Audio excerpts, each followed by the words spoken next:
more on strategy and how to develop a strategy that works for hitting your goals and a strategy that is motivating and exciting to you. So the baby has just woken up, she's feeding now, and I was thinking, what am I going to do during this time? She fell asleep maybe 50 minutes ago, and I was thinking, what am I going to do during this time? Because she can sleep from anywhere from 10 minutes to 50 minutes, and I'm like, I have maximum 50 minutes. What am I going to do with that time? So I was considering my options. Do I take a nap? And I thought, no, because I'll wake up groggy. Do I try to throw in some laundry and do some dishes? Sure, but those will always do there, and those will always be there. And there's anywhere in my day, anywhere from 45 minutes to 2 hours of random maintenance tasks, right? So I thought number 3 was to sit down and do some thinking, because I thought, what can I not do when she's awake? And the one thing I cannot do when she's awake is sit down and strategize, because she's requiring my attention and wanting to do things. And so the thing that I do when she's sleeping is I sit down and I work on my strategy. That's just purely thinking. So that's how I make the best use of my time with an infant. So that's kind of that's what I do. And then the next question is how I do it, because that can be very confusing and it's different for everyone, and to land on a strategy that works is challenging and time consuming. So this is what works for me. I just grab a pencil and I grab a notebook and I start thinking about what I'm doing. What are my questions? What do I wish? What am I frustrated with? And I just start making lists. And then gradually, as I start writing, I can see my thoughts kind of take shape, and I start to parse out kind of what goes where and make lists, what I need to learn, what I need to do. This is just random stuff that's rumbling around in my brain that I need to get rid of, sort of a brain dump, throat clearing, whatever. So ultimately, when it comes to setting a strategy, and for me this year, because I've spoken about this before, I feel like I have always been in that stressor category. Tony Robbins talks about the 3 categories of people. They're the dabblers, the stressors, and then the masters. And I feel like I will get okay at something, like I'm not a beginner anymore, but I'm okay. I'm by no means a master. And then I just stress out about it and I hem and haw over it. So I thought for myself for 2023, what would it be like if I went from that hemming and hawing and stressor label into that master label? What would that look like? So that's my goal. I'm in the process of mastery. And the thing that I'm looking to master is here on YouTube. How can I be a better creator? How can I create more content that is engaging and more valuable to you, the audience, and ultimately will serve me and my family? I mean, that's why any of us do anything. And I thought, what's the process and how do I do that? So I'm setting that goal of becoming a master in the area of creating content on YouTube, with becoming a master with the tools I have where I am right now. Because it can be really easy to say, oh, well, I don't have this, and if only I had this, and I have this and this and this thing holding me back. And I'm like, that's great. Those things will always be there. Note them, set them aside, and do the absolute best you can. I think that's an Eisenhower quote. Do the best you can where you are right now with what you have where you are right now. So just do it.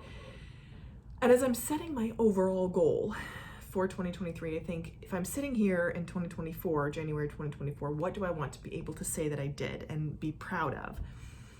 And I'm thinking, oh, if I had this number, if I was making this revenue, I'd be proud of that. Or if I did this number of videos, I'd be proud of that. Or if I did this. So 2 things. Number 1, the most important thing is those didn't really sound exciting to me. Like if I had this amount of income coming in, which is 10x what I have right now, I'm like, it's good, it's an improvement, but it's not where I want to be. And the way I said, it's not exciting, it's not a sexy goal to me. The way I talked myself out of that, or the way that I'm encouraging myself through that, is to say, sure, it's not exciting, but it's part of the process. If you want to get to the process where ultimately you're financially independent and don't need to rely on a paycheck, meaning 100% of your monthly nut or your expenses are covered through passive sources, 130% are covered through passive sources, it's a process. You don't wake up there overnight. So being okay with that process. This is a step along the way, and it's certainly 10 steps ahead of where you are. It might not be your end goal, but it's 10 steps ahead of where you are, where I am.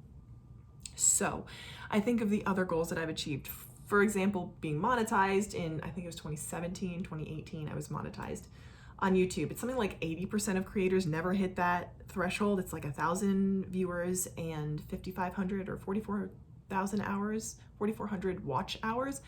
And 80% of creators never hit that. So I'm thinking I did that. Was it sexy to get to the point when I had 785 followers and 3,000 watch hours? No, it was frustrating, but it was a step on the way. And if I hadn't hit that milestone, I wouldn't be where I am today, which is further along than I was at the beginning of that process. So being okay with that and encouraging myself through the steps in the process is something that I'm learning very much. So that was the first thing that I was thinking about. And then the second thing was I can't control the revenue that I earn. And this is something that I think we all learned last year when ad revenue started to tank. I cannot control the revenue that I earn. I can project it, relatively. I can see where the trends are going. I can see in general, in the creator community, revenues across the board are down, what have you, etc. I can adjust to that, but I cannot control it. What can I control? I can control my actions. That's all I can control. So when I'm thinking about setting goals, I'm setting certainly income goals for sure. I also have to remember all I can do is affect the steps that I take toward those goals. For example, I put up X number of videos. I learned to do X, Y. I learned to do this. I learned to do this in analytics. I learned to do this with SEO research. I learned to do this I did this in terms of community outreach. I did this in terms of writing articles for my website, things like that. So I really have to remember that for me, what's very effective is my actions that I quantify rather than the results of those actions.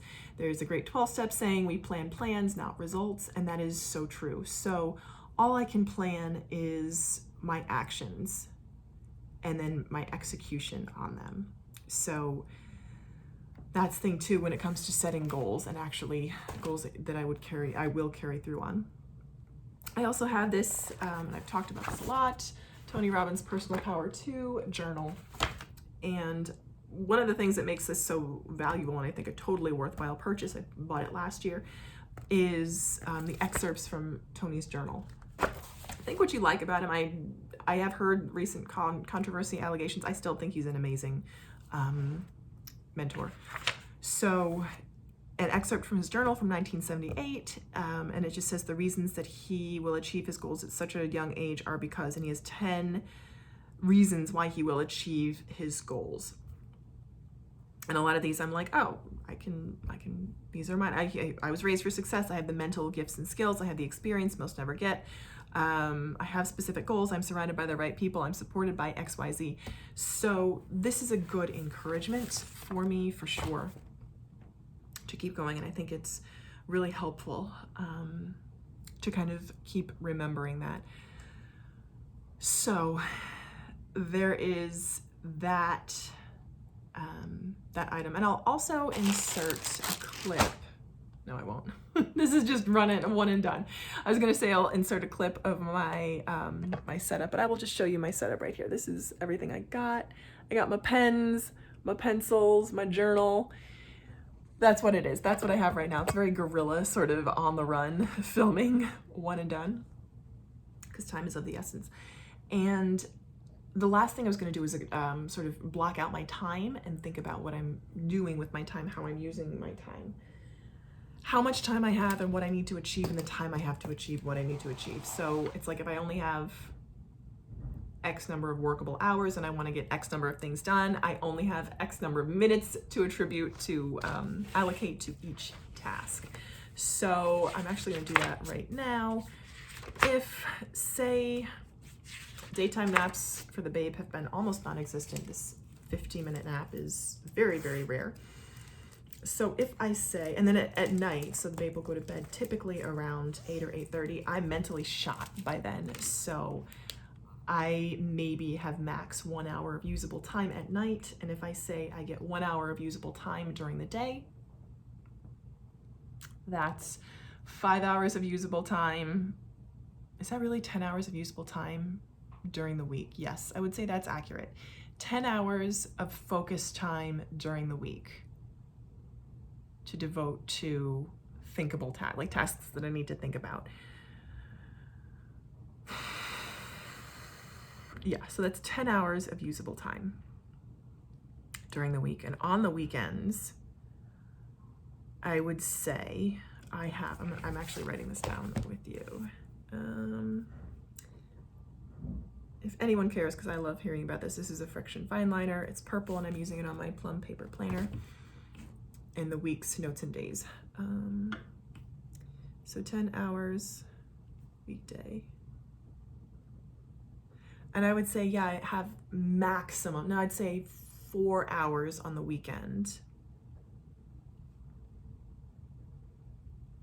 Maximum 4 hours on the weekend.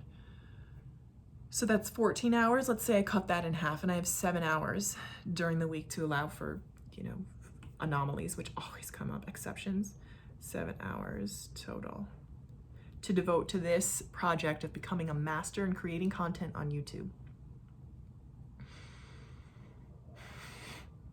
So if that is accurate and I have 7 hours max to devote to these things, I would say I would devote 6 hours to just creating content like I'm doing right now, and then 1 hour to research how to make that content better.